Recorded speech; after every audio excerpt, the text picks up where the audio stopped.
Le plastique est aussi nocif qu'apparemment irremplaçable. D'autant plus chez nous, où les barquettes de Maha, par exemple, sont très utilisées et les moyens de recyclage fort limités. Ce magasin utilise des pochettes en papier pour les viennoiseries et certains fruits en vrac. Une nouveauté pas toujours bien reçue. Les gens étaient d'accord, sur le principe ils sont d'accord, mais à l'utilisation, les sacs en papier, des fois c'est pas pratique. Qu'est-ce qu'ils disent? Ils disent que ça se déchire facilement, c'est pas assez solide.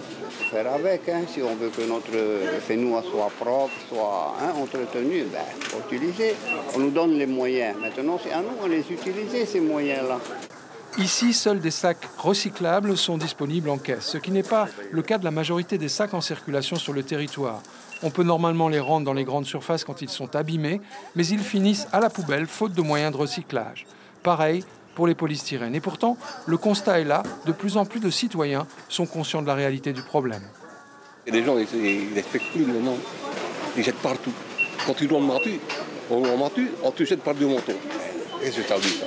Pour éviter d'avoir des sacs à profusion à l'extérieur, qu'on trouve ensuite dans les caniveaux, dans le lagon, etc. Donc c'est une bonne chose, effectivement.